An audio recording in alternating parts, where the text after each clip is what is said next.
किसान साथियों राम राम। आशा करता हूँ आप सब ठीक ठाक हो। साथियों आज हम चर्चा करने जा रहे हैं ग्वार और मूंगफली की फसल के ऊपर। साथियों मैं आपको बता देना चाहता हूँ कि हरियाणा, राजस्थान और गुजरात तक अब की बार मूंगफली की बिजाई बहुत ज़्यादा किसानों ने की है, बहुत ज़्यादा बड़ी है। ग्वार की बिजाई वास्तव में घटी है, परंतु मूंगफली की बिजाई अब की बार अच्छे एरिया के अंदर की गई है।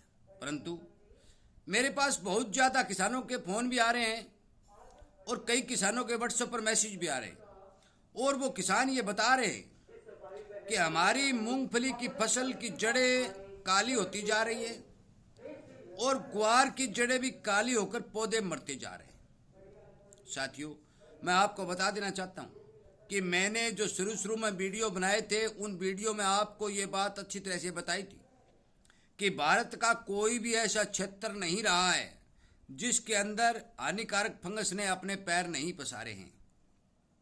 हानिकारक फंगस का काम केवल और केवल पौधों को नुकसान पहुंचाने का होता है और ये फंगस की बीमारी ऊपर वाली बीमारी से भी जो पत्तों पर आती है उससे भी घातक होती है, क्योंकि ये पूरे पौधे को निगल जाती है, उसको ख़त्म कर देती है।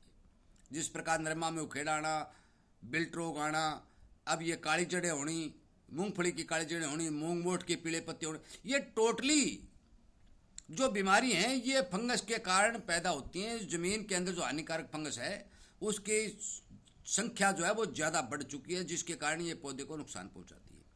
फंगस, हानिकारक फंगस को खाने वाले जीवाणुओं की संख्या जो है वो कम होती जा रही है और उनके कम होने के कारण हानिकारक फंगस बढ़ती जा रही है और वो पौधे को नुकसान पहुंचाती जा रही है। साथियों में इसी तरह की जानकारी कि किस तरह से फंगस को रोका किस तरह से जा सकता है, किसान को इसके लिए क्या करना चाहिए, ये आपको पूरी तरह से देसी और साधारण भाषा के अंदर बताने की भरपूर कोशिश करता हूं और आपसे विनय निवेदन करता हूं कि आप इस चैनल के साथ जुड़े ताकि आपको इसी तरह की जानकारी समय पर मिल जाए। अपने दोस्तों तक शेयर करें ताकि उन्हें भी इस बात का पता चले, वो जागरूक हों और फसल में बीमारी आने से पहले इसकी रोकथाम कर सकें। साथियों बात रही मूंगफली की, आप सभी को पता है कि बाजार के अंदर अनेक प्रकार के फंगिसाइड मौजूद है। हम बाजार में जाते हैं, जिस दुकानदार से चर्चा करते हैं, दुकानदार हमें मूंगफली के ऊपर स्प्रे करने की सलाह दे देता है। साथियों मूंगफली के ऊपर यदि आप किसी भी फंगिसाइड की स्प्रे करेंगे तो फंगस की रोकथाम 5 या 7% हो सकती है। पत्ते के द्वारा दी गई फंगिसाइड दवा से ज़्यादा रोकथाम नहीं होगी। इसलिए आपको यदि मूंगफली की जड़ की फंगस को मारना है तो आपको फंगिसाइड का पानी लगाते समय या बरसात से पहले जमीन में छिड़काव करना होगा। और इसके लिए मैं आपको यह बता दूं कि यदि रासायनिक में आप फंगस को मारने के लिए जिस फंगिसाइड का प्रयोग करना चाहते हैं तो वो सबसे अच्छा फंगिसाइड है कार्बोडिजम 50 WP। यदि 200-250 ग्राम प्रति बीघा के हिसाब से या 400-450 ग्राम प्रति एकड़ के हिसाब से आप मिट्टी में या गोबर की खाद में मिला करके जमीन पर छिड़क के ऊपर पानी लगाएंगे तो आपकी मूंगफली की जड़ की फंगस कंट्रोल होगी। पूर्णतया खत्म नहीं होगी, क्योंकि पूर्णतया खत्म करने के लिए हमें 2-3 बार लगातार दवाई डालनी पड़ेगी जब ये जो कार्बोडिजम है ये फंगस को मारती है। परंतु सदा के लिए खत्म करने के लिए हमें ट्राइकोडर्मा का इस्तेमाल करना पड़ेगा, क्योंकि ट्राइकोडर्मा एक मित्र फंगस है और वो हानिकारक फंगस को खाती है। इसलिए उसका भी आप पानी लगाते समय या बरसात के समय गीली जमीन के अंदर इस्तेमाल करेंगे, तब जाके ट्राइकोडर्मा फंगस के जीवाणु जमीन के अंदर जाएंगे, उनकी संख्या बढ़ेगी, वो हानिकारक फंगस को खाएंगे, आपकी फसल को फंगस से छुटकारा मिलेगा। साथियों यदि आप कार्बोडिजम या रासायनिक किसी भी फंगिसाइड का इस्तेमाल करते हैं तो आप मान के चलो कि सूखे खेत में भी छिड़क के आप पानी लगा सकते हैं। परंतु यदि जैविक में ट्राइकोडर्मा या सुडोमोनास आदि जो दो ही मान के चलो कि 2 ही मेन मित्र फंगस हैं, इनका इस्तेमाल करते हैं तो आपको गीली जमीन के अंदर इस्तेमाल करना पड़ेगा या इनको पानी के साथ चलाना पड़ेगा, अन्यथा ये सारे के सारे खत्म हो जाएंगे। इस बात का किसान को ध्यान रखना अति आवश्यक है। साथियों फंगस की रोकथाम करने के लिए हमें हर फसल के अंदर फंगिसाइड दवा का इस्तेमाल करना होगा, चाहे वो कार्बोडिजम का करें या और किसी का करें या फिर ट्राइकोडर्मा का करें, ये इस्तेमाल करना ही करना पड़ेगा, तब जाके पूर्ण रूप से इससे छुटकारा मिलेगा। ये तो रही मूंगफली वाले किसानों की, क्योंकि मूंगफली के अंदर बार बार सिंचाई होती है, वह दवाई डाल सकते हैं और उस दवा के असर से अपनी फसल को बचा सकते हैं। परंतु अब बात करते हैं हम ग्वार की। साथियों, ग्वार के अंदर भी पौधे की जड़ें काली होती जा रही हैं, पौधे निकलते जा रहे हैं। उसका हम क्या इलाज करें? साथियों, मैं आपको बता देना चाहता हूं कि जिस खेत के अंदर मौके के ऊपर नमी है या बरसात ताज़ा हुई है, वो किसान कार्बोडिजम 250 ग्राम प्लस 2 पूड़ी स्ट्रेप्टोसाइक्लिन की लेकर के उस प्रति बीघा के हिसाब से स्प्रे कर सकते हैं। इससे आपके ग्वार की जड़ की फंगस कंट्रोल होगी, क्योंकि ग्वार जो है एक ऐसी फसल है जो फंगस यदि लग भी जाएगी तो भी काबू नहीं आएगा। 5 या 7% पौधे आपके खराब हो सकते हैं। ज़्यादा नुकसान फंगस का ग्वार के अंदर दिखाई नहीं देता, नहीं आज तक दिया है। परंतु कुछ किसान जो है जागरूक हैं, वो एक एक पौधे की रखवाली रखते हैं।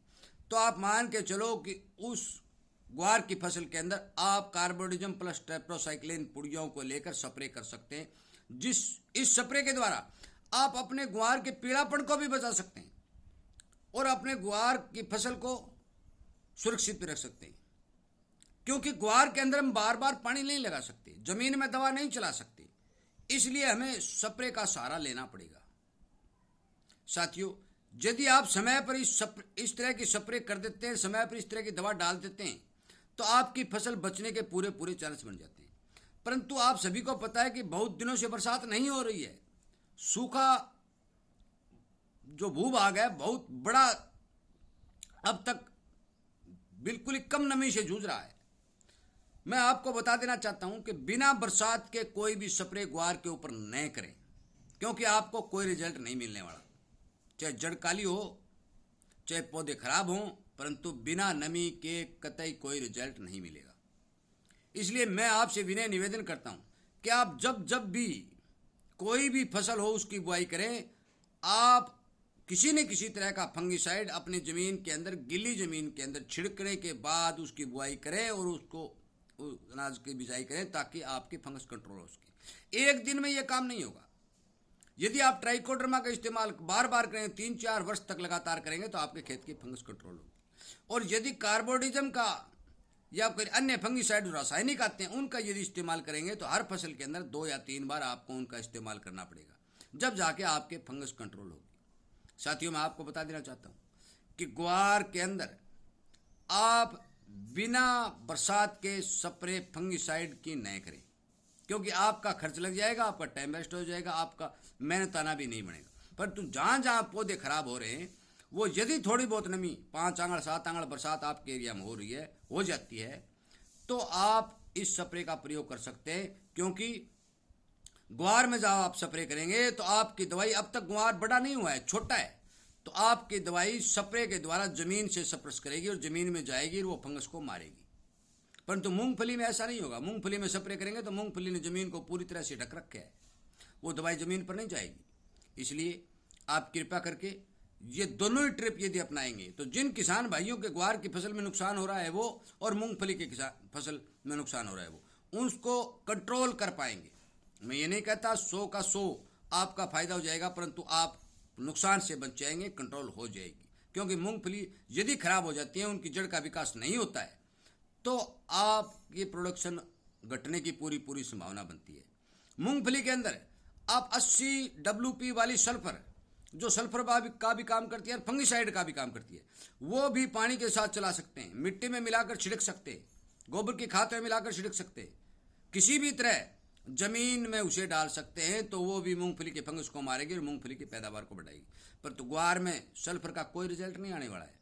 इसलिए इस बात की ध्यान रखें कि जब बरसात हो, अपने दवा घर पर रखें। जब भी गीली जमीन हो, उसके अंदर मैं जो बता रहा हूँ, ये एक स्प्रे आप निकाल दें। दोबारा यदि बरसात होती है तो दूसरी निकाल दें, आपकी फसल सुरक्षित होने की पूरी संभावना बढ़ेगी। साथियों, मैं इसी तरह की रोचक जानकारी जो विशेषज्ञों की राय लेकर के आप तक पहुंचाने की भरपूर कोशिश करता हूं, और आपसे विनय निवेदन करता हूं कि आप जो भी फसल बोएं, उस फसल की पूर्णतया रोगों से